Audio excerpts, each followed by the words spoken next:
And she needs people to basically lie to their husbands, which they are promoting, by the way, which I find that entire advertising campaign so repulsive. It is so disastrous. It is just like I'll show it in a minute.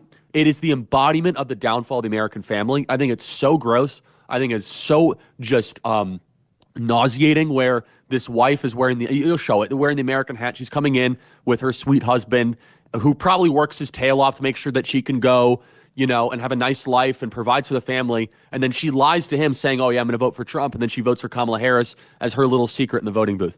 Kamala Harris and her team believe that there will be millions of women that undermine their husbands. And do so in a way that it's not detectable in the polling. The fact that Charlie Kirk's mind went immediately to the women undermining their husbands to deliberately ignore the framing of the ad that voting is a personal choice you and only you can make tells you all you need to know about how he and his fellow conservatives view women and their autonomy. To them, women must be controlled, subjugated, and told what is right and wrong for them to do because the strong, manly man knows everything and is infallible.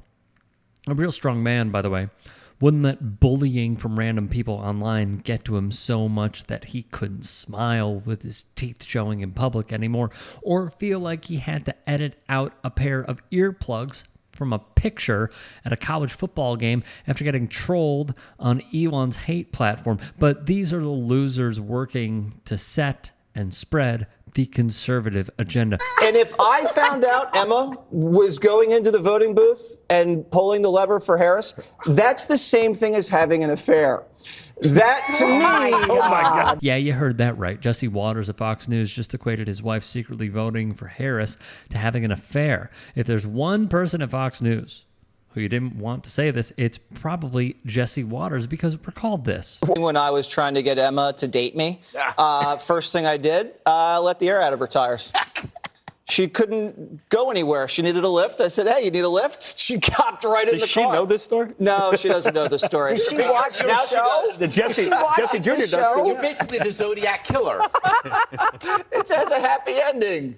Really? Yes, we're married. Did you really do that? Is that the first time you did it, or did you use that before? It works like a charm. Oh, okay. Over 2 years ago, Waters felt comfortable enough to admit that he had slashed the tires on his current wife's car so he could trap her into giving her a ride home, and he would make a move on her from there. Creepy, disturbing, psychotic, and dangerous are all apt descriptions of Waters' admission. But he conveniently forgot to mention that he was married and had 2 children at the time he slashed his current wife's tires, who also conveniently forgot to mention was a producer on a show on Fox News.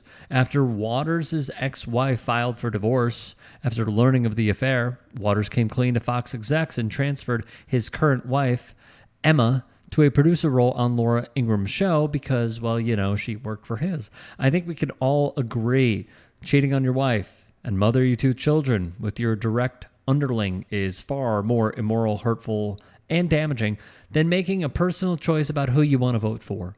But let's hear Waters and what he has to say just for fun. Let him finish. Jesse. That violates the sanctity of our marriage. Preach on, yes. What else is she keeping from me? Exactly. What else has she been lying about? Why would she lie to you? Have Jesse you threatened her? Why would she lie to you? Oh, they want me to tease. Why would she do that and then vote Harris? Why would she say she was voting He's Trump not the problem. and then voting Harris? And I caught her. So and then she said, I lied to you for the last 4 years. So you admit you intimidate It's people. over, Emma. That would be D-Day. Well, that didn't make it any better. But what else can you expect out of the party that has shown nothing but hostility toward women and issues they care about, let alone recognizing and affirming their basic humanity and dignity? But the saddest part is that this outdated misogynistic perception of women legitimately convinced some to vote against their own material interests. So you'd be okay just not being able to vote? I don't care as long as they get it. As long as somebody takes care of this country. I don't care. I really don't care. As long as this country is right.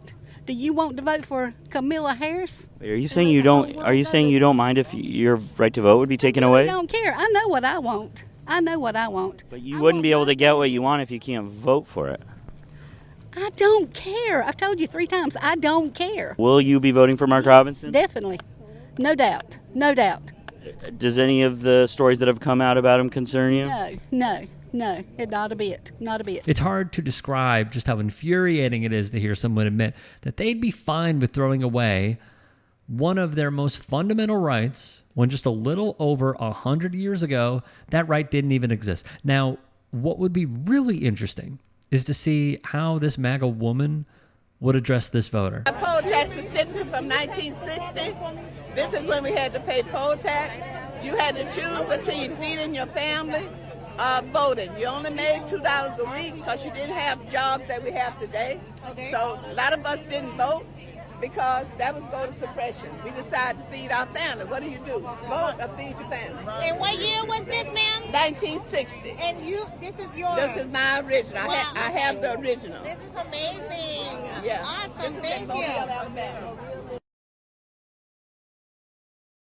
There's a good reason why those in power still continue to fight tooth and nail to suppress voter turnout and disenfranchise as many voters as possible, and why our fellow Americans tirelessly fought and continue to fight to uphold the right to vote. And it has everything to do with serving the economic and material interests of the ultra-wealthy.